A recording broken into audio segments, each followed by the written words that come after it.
나를 긍정한다는 말은 언뜻 참 좋게 들립니다. 하지만 여기에는 매사에 긍정을 강요하며 부정하면 안 된다는 고정관념이 숨어 있습니다. 나 자신을 있는 그대로 받아들이고 나답게 살자는 의미일지 모르지만 더불어 무한 긍정을 위해 남과 비교하거나 어떻게든 긍정적인 것을 찾아 의미를 부여해야 한다는 집착을 만듭니다. 이러한 사고방식의 전형이 자기 긍정감을 높이려면 성공 체험을 해야 한다는 말입니다. 요컨대 자기 긍정감을 높이거나 길러야 한다는 것이죠. 그런데 여기에는 높낮이 즉 상대적 비교의 개념이 깔려 있습니다. 그렇다면 자기 긍정감을 어디까지 길러야 할까요? 또 자기 긍정감이 얼마나 높아야 만족할까요? 자기 긍정감이라는 말은 우리가 알지 못하는 사이에 이러한 모순점을 유발합니다. 자기 긍정감을 키우기 위해 우리는 먼저 그것이 높은지 낮은지 또는 긍정할 만한 가치가 있는지 타인은 물론 사회와 끊임없이 비교해야 합니다. 하지만 올림픽에서는 금메달을 따지 못하는 사람이 대부분이고 힘들게 인류 대학교에 합격해서 들어가 보면 나보다 우수한 사람들이 수두룩합니다.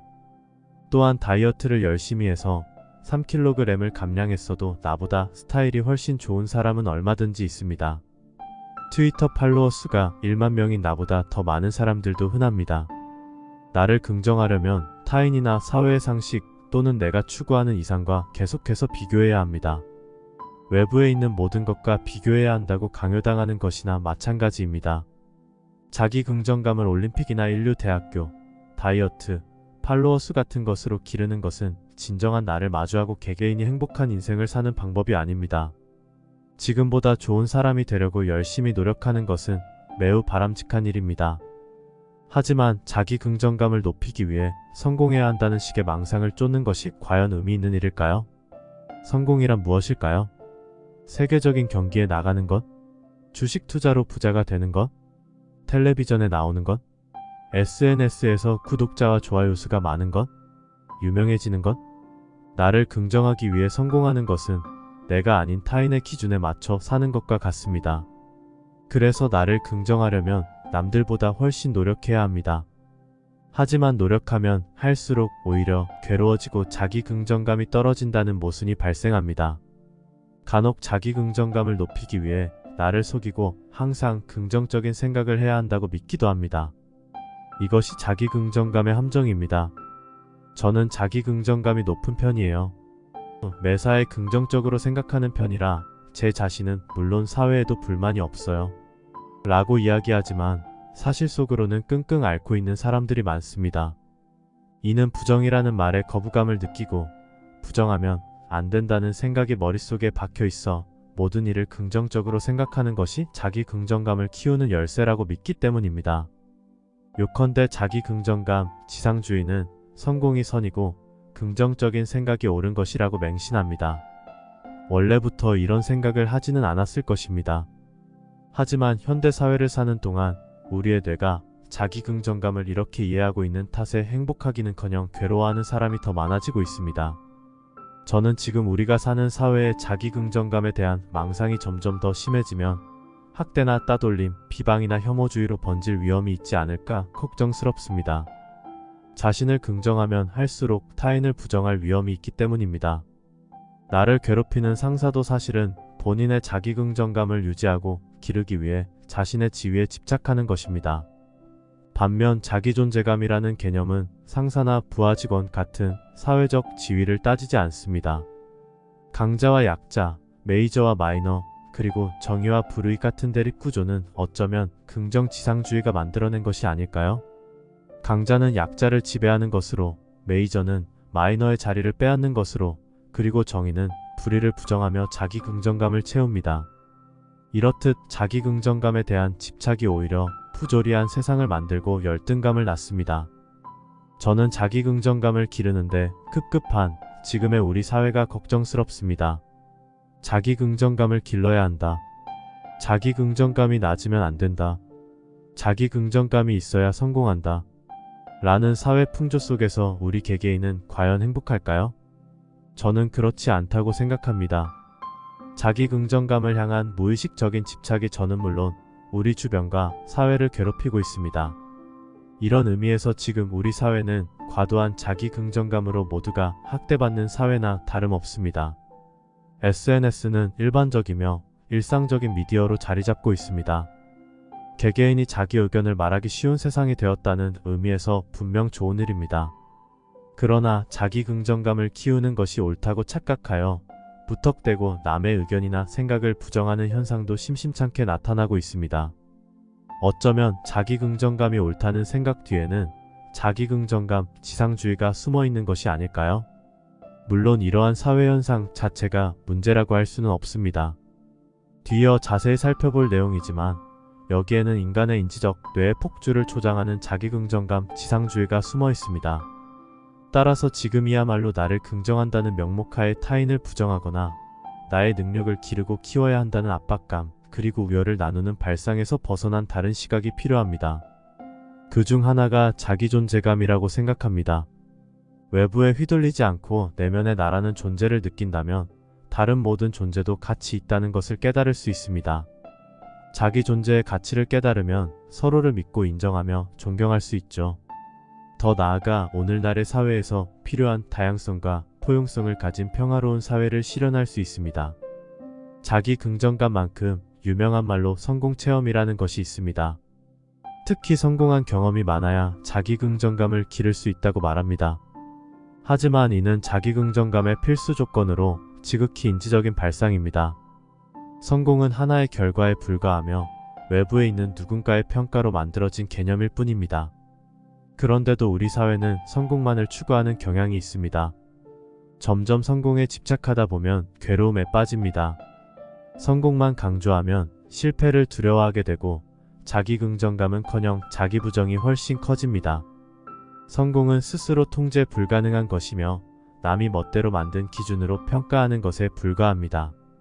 우리가 행복한 인생을 살려면 기본적으로 성공 체험보다 나의 존재 자체를 우선적으로 생각하는 습관을 들여야 합니다. 나를 소중히 여겨야 자기 존재감을 키울 수 있습니다. 외적인 성공보다 스스로 통제할 수 있는 내면에 존재하는 것을 소중히 여기고 그 가치를 존중해야 합니다. 나의 내면에는 내가 느낀 것, 노력하는 것, 즐거워하는 것, 좋아하는 것 등이 있습니다. 성공을 중요시하는 자기 긍정감 대신 지금 내가 가진 것의 가치에 무게를 두는 자기 존재감이 우리 인생을 더욱 풍요롭게 할 것입니다. 인지적인 뇌는 존경의 욕구를 가장 중요하게 생각합니다. 우리는 남에게 인정받고 존경받음으로써 자기 긍정감을 얻으려 했습니다. 말 그대로 이러다 죽겠다라고 고통스러워하면서까지 말입니다. 왜일까요? 존경의 욕구는 끝이 없기 때문입니다. 마치 개미지옥에 빠진 것처럼 끊임없이 타인의 존경을 바라고 채우려 합니다. 예를 들어 SNS에서 1000개의 좋아요를 받고 나면 나중에는 3000개의 좋아요를 받고 싶어집니다. 한번 칭찬받으면 더 많은 칭찬을 받고 싶어지지요. 인지적인 뇌가 남과 비교해 아직 부족하다고 생각하기 때문입니다. 이러한 욕망 때문에 언제나 불만족스러운 것입니다. 존경의 욕구는 타인에게 의존하는 사고방식입니다. 자기 긍정감을 유지하거나 기르기 위해 타인을 계속 신경 쓰고 인정받고 존경받으며 살고 싶어 합니다. 우리는 대체 어디까지 인정받아야 마음이 놓일까요? 남들에게 칭찬받지 못하면 어떻게 할 건가요? 남에게 의존하고 남에게 존경받길 바라는 마음이 있는 한 자기 긍정감을 향한 집착은 끝이 없습니다.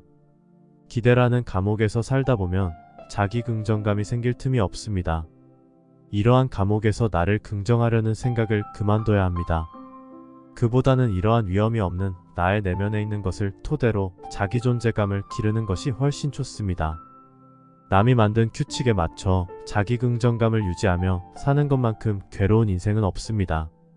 다른 사람의 시선을 신경 쓰다 보면 결국 나의 인생이 아닌 남의 인생을 살게 됩니다. 이것은 진짜 나를 배신하고 거짓된 나를 연기하며 사는 것입니다. 사람들은 자기 기준으로 만든 프레임을 남에게 씌우는 것을 좋아합니다. 그런데 여기에 계속 휘둘리면 고통 속에 살아가게 됩니다. 이것은 진짜 내 인생이 아니라 남이 만든 드라마를 연기하는 것일 뿐입니다. 그만큼 자기 긍정감을 항상 유지하는 일은 쉽지 않습니다. 이렇게 해서 생긴 자기 긍정감은 거짓입니다. 머지않아 가면이 벗겨져 땅에 떨어지는 순간 껍데기만 남은 초라한 내 모습을 마주하게 될 것입니다. 누군가의 기준에 맞춰 사는 일도 힘들지만 막상 여기에서 벗어나도 이미 살아갈 에너지를 다 써버려 괴롭기는 마찬가지입니다. 남이 정해준 기준 대신 나만이 가지고 있는 것에 눈을 돌리고 꾸밈없이 솔직하게 자기 존재감의 에너지를 자양분으로 삼고 사는 것이 진정한 행복입니다. 이러한 인생을 사는 당신의 모습은 누가 봐도 훌륭하고 멋질 것입니다. 자기 긍정감보다 자기 존재감이 중요하다고 강조하는 이유가 바로 여기에 있습니다. 긍정치상주의, 즉 부정하는 것은 옳지 않다. 반드시 긍정해야 한다와 같은 고정관념은 마치 긍정을 맹신하는 신앙세계와 닮아 있습니다. 하지만 나의 모든 모습을 긍정하고 긍정적으로 생각하는 것은 애초에 불가능하며 자연스러운 일이 아닙니다. 이를 알면서도 억지로 덮어놓고 믿고자 하는 마음 때문에 결과적으로 고통받는 것입니다. 나보다 실력이 뛰어난 사람들 속에서 나를 긍정하는 일은 쉽지 않습니다. 마찬가지로 내가 좋지 않다고 인식하고 있는 상황을 좋다고 긍정적으로 생각하는 것 또한 어렵습니다. 인지적인 뇌는 의미를 부여하는 역할을 합니다. 특히 부정하거나 부정적인 의미를 부여하는 시스템입니다. 예를 들어 어떤 일을 부정하면 일단 그 문제를 어떻게 해결해야 할지 고민한 후 해결하기 어렵다는 부정적인 의미를 부여합니다. 이렇게 부정적인 의미를 부여한 후 이를 해결하려고 움직이는 것을 원동력으로 삼아 무엇을 하면 좋은지 생각하고 실행하는 구조입니다. 우리는 항상 부정적이고 부정하는 세상에 살고 있습니다. 심지어 그러면 안 된다라든가 좋지 않다는 의미를 부여하며 부정적인 생각과 부정적인 상황 그 자체를 부정합니다. 매사를 이런 식으로 생각하면 나답게 행복한 인생을 살 수 없습니다. 그래서 우리는 대부분 사회의 다수가 옳다고 여기는 것이나 항상 긍정적으로 생각해야 한다며 인지적인 사고방식으로 문제를 해결하려 합니다. 그러나 인지적인 뇌를 활용하여 일일이 의미를 부여하면서 현재 상황을 극복하는 데 한계가 있습니다. 어떤 상황이 발생했을 때 우리 인간의 뇌가 구조적으로 그 상황을 부정하거나 부정적으로 인식한다는 것을 인정하고 하나하나 의미를 부여하는 것에서 벗어나야 합니다. 있는 그대로의 내 감정을 받아들이며 사는 것이 필요합니다.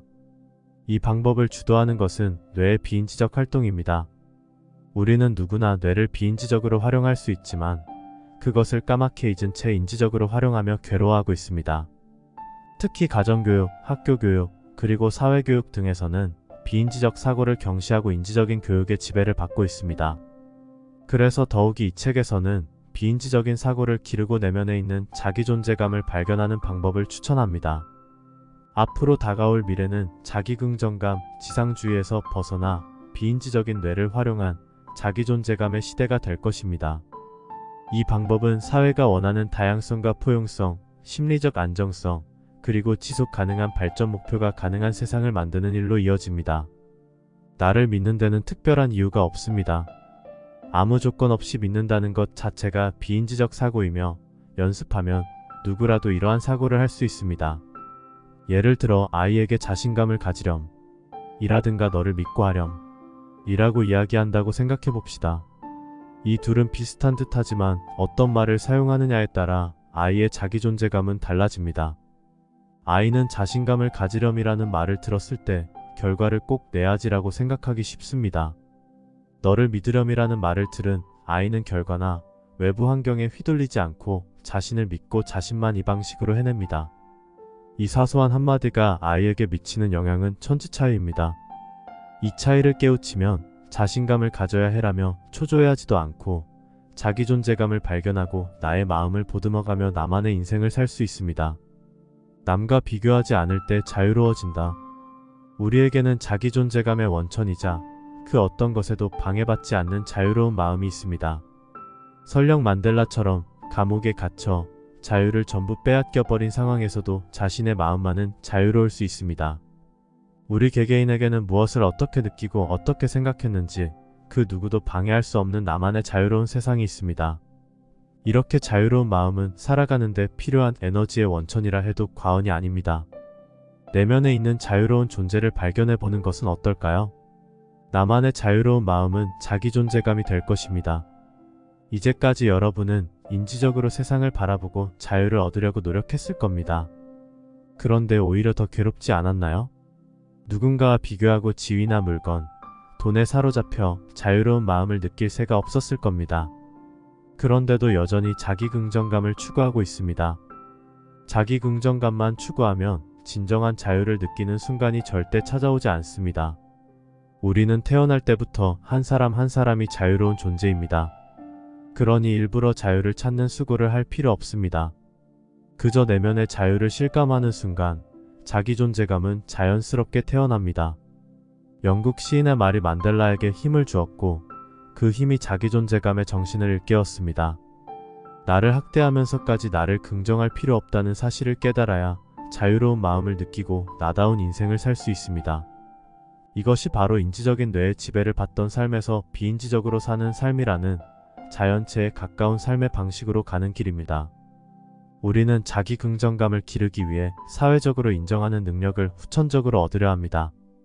이 능력을 활용해 물질적인 생산성을 올려서 다른 사람들에게 인정받고 자신감을 얻어 자기 긍정감을 기르려고 합니다. 매슬로의 욕구 5단계 이론 중 사회적 욕구와 존경의 욕구가 여기에 해당합니다. 그렇다면 사회적으로 인정받고 존경받으려면 어떻게 해야 할까요? 현대인들의 관심이 바로 여기에 쏠려 있습니다. 학교에서도 인지적인 교육이 주류를 이루고 있다는 것이 바로 그 증거입니다. 교육관계, 동아리 활동, 성적, 시험 등은 모두 사회적 욕구와 존경에서 비롯됩니다. 사회적 욕구와 존경의 요구를 채우기 위해 후천적인 능력의 하나로 학력을 높이거나 자격증을 따는 등 평생 이러한 기술을 갈고 닦는데 소비합니다. 하지만 이러한 욕구를 채우기 위한 노력은 평생 끝나지 않을 것입니다. 나보다 뛰어난 인재는 이 세상에 차고 넘치기 때문입니다. 그러니 죽을 때까지 만족할 수 없습니다. 스포츠 능력, 예술 능력, 심지어 공부 능력 등등 다양한 분야에서 훨씬 뛰어나고 재능 있는 사람들이 매우 많습니다. 이러니 자기 긍정감을 기르는데 한계가 있는 것은 당연합니다. 나보다 뛰어난 사람이 많다는 사실을 부정하지 말고 한계를 받아들이고 다른 관점으로 인생을 살아보는 것은 어떨까요? 바로 이것이 이 책에서 이야기하는 자기 존재감을 높이는 사고방식입니다. 자기 긍정감의 굴레에 갇힌 세계에서는 대부분 성공 체험에만 의존합니다. 성공 체험이 부족해서 자기 긍정감이 낮다, 성공 체험이 자기 긍정감에 도움이 된다는 고정관념을 가지고 있기 때문입니다. 따라서 성공 체험을 무조건 많이 해야 한다는 성공 체험 지상주의는 인지적인 뇌가 폭주한 증거입니다. 성공을 부정하는 것은 아니지만 세상에 없는 새로운 것과 서비스 또는 가치를 생산하는 것을 지향하는 세계에서는 성공했는가? 실패했는가? 라는 인지적인 뇌 특유의 양자택일 논리에 빠지기 쉽습니다. 이러한 논리는 성공 가능성이 있는 것만 가치 있게 여기고 반드시 성공하기 위해 자기 긍정감을 기르는 것과 같습니다. 하지만 언제나 결과가 좋으리라는 보장은 물론 누구나 성공한다고 장담할 수 없습니다. 그래서 점점 자기 긍정감보다 자기 부정감과 자기 열등감이 커집니다. 그러다 사회생활을 하다 보면 성공은커녕 대부분 실패한다는 현실을 깨닫습니다. 스포츠 경기도 마찬가지입니다. 경기가 열린 숫자만큼 실패한 사람이 존재합니다. 대회에서 많은 팀이 경기에 진다는 뜻입니다. 올림픽에서도 금메달을 따는 사람은 그 종목에서 단 한 사람 또는 한 팀뿐입니다. 게다가 경기에 나가지 못하고 선발에서 떨어진 사람이 더 많습니다. 모든 선수와 팀이 경기에서 자신의 실력을 보여주려고 최선을 다해 노력하지만 현실은 쉽지 않습니다. 결과만을 놓고 보면 대부분 실패자인 셈입니다. 우리의 일상생활이나 비즈니스, 인생에서도 비슷한 일이 많습니다. 성공 체험에 의존하는 자기 긍정감은 인간으로서 성장하는데 한계가 있습니다. 앞서 설명했듯이 원래 인간은 인지적으로 자기 부정을 원동력으로 진화한 생물입니다. 그래서 사회환경과 성공이라는 통제할 수 없는 아주 작은 결과에 의존하는 경향이 있습니다. 이쯤에서 우리를 움직이고 지배하는 뇌의 기능에 대해 정리해 볼 필요가 있습니다. 인간은 10만 년 전에 호모사피엔스로 진화를 시작했습니다. 이때의 진화는 뇌, 즉 인지적인 뇌의 진화를 말합니다. 인지적인 뇌는 어떠한 특징이 있을까요? 동물에게는 사는 것 자체가 가장 중요한 일입니다. 각각의 동물은 자신들의 뇌를 활용하며 살아왔습니다. 이때 그들이 추구하는 것은 매슬로의 욕구 5단계 이론 중에서 가장 하위 단계인 생리적 욕구와 안전의 욕구입니다. 인지적인 뇌는 이처럼 생명을 유지하기 위해 머리를 쓰는 데서 시작했습니다. 인간은 살아남기 위해 진화했지만 이외에도 다양한 문명을 발전시켰습니다. 문명을 발전시킨 주역은 바로 인간만이 진화하여 얻은 인지적인 뇌입니다. 인간은 동물보다 이 부분이 진화했습니다. 매슬로의 욕구 5단계 이론 중에서 3단계와 4단계에 해당하는 사회적 욕구와 존경의 욕구를 추구하며 채워왔습니다. 이러한 뇌의 진화는 인지적인 뇌가 결과에 집착하고 좋은 결과를 위한 조건을 외부에서 찾고 행동하고 실행했기 때문에 가능했습니다. 진화의 시발점은 바로 좋은 결과를 내서 사회에서 인정받고 사회와 연결고리를 만들고자 하는 욕구를 채우는 것이었습니다. 인지적인 뇌가 열심히 작용한 덕분에 편리한 사회, 자본주의 사회, 국민소득이 높은 사회, 지금의 발전한 현대사회가 만들어졌다고 해도 과언이 아닙니다. 더 나아가 우리는 현대 교육으로 인지적인 뇌를 더욱 발전시켰습니다. 때로는 이를 지나치게 많이 사용하면서 오늘날의 인지적인 사회를 만들어냈습니다. 인지적인 뇌는 결과, 행동, 외부 환경에만 집중하는 구조로 되어 있습니다. 그래서 계속 이것만 사용하면 마음을 잃어버릴 수도 있습니다. 집에서도 학교에서도 회사에서도 우리 사회는 온종일 이 세 가지에만 정신이 쏠려 있습니다. 스마트폰과 디지털 문명의 가속화는 인지적인 뇌의 폭주를 부추겨서 인간의 마음을 점점 공허하게 만듭니다.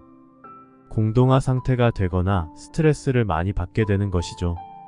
그러면 사람들은 점점 더 피폐해지고 심한 경우 마음에 병이 생겨 죽음에 이르기도 합니다.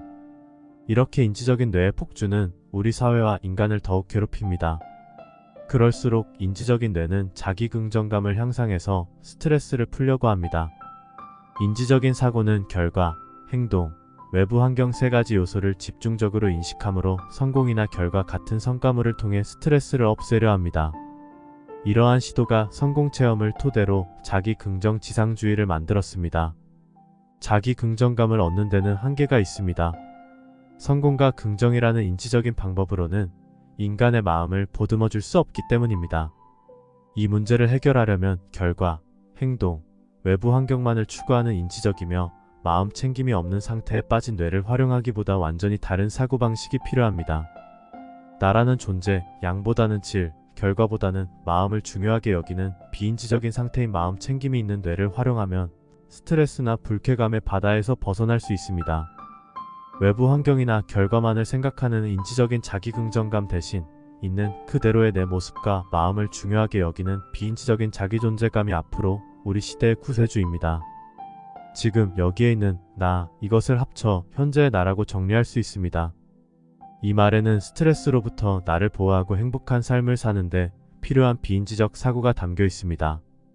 현재의 나를 매일 의식하고 내 마음을 보듬으면 행복하게 살아갈 수 있습니다. 감정이란 내가 스스로 결정한 체험의 산물이며 경험은 자기 존재감을 스스로 기르는데 무엇보다 필요한 요소입니다. 현재의 나에게 몰입하면 어느새 마음도 정리되고 훨씬 좋은 일이 많이 생길 것입니다. 지금을 소중히 여기고 즐거운 마음으로 살면 과거를 지금보다 훨씬 긍정적으로 생각할 수 있고 미래도 지금보다 훨씬 밝은 이미지로 상상할 수 있습니다. 과거나 미래에 집착해서 괴로워하지 않아도 됩니다. 또한 현재 내가 무엇을 할지 생각하는 일은 마음을 정리하는 것과 같으므로 결과도 당연히 좋습니다. 좋은 결과란 매사에 즐거운 마음으로 일을 실행함으로써 완성되는 것이므로 지금 이 순간에 몰입하는 것은 스스로 좋은 결과를 만드는 일입니다. 나를 소중히 여긴다는 의미에서 나에게 몰입하는 사고방식은 내 마음을 평안하게 만들어 남에게도 친절을 베풀 수 있는 여유로운 마음을 갖는 데도 도움이 됩니다. 그러면 인간관계도 자연스럽게 좋아집니다. 나에게 몰입하고 나를 소중히 여기는 것은 사실 주변 사람을 소중히 여기는 것과 같습니다. 현재의 나에게 몰입함으로써 행복함을 느낀다면 다른 사람의 인생도 행복하게 만들 수 있습니다. 이처럼 현재의 나에 집중하는 비인지적 사고를 기르는 일은 자기 존재감을 형성하고 내 마음과 인생을 더욱 행복하게 만드는 일임과 동시에 자기 긍정감과 자신감도 길러줍니다. 가장 먼저 해야 할 일은 내 생각을 정리해보는 것입니다. 매일매일 현재의 나에 몰입하는 일은 우리 모두 할 수 있습니다. 바로 이것이 여러분에게 전하고 싶은 풍요롭고 행복한 삶을 사는 비결입니다.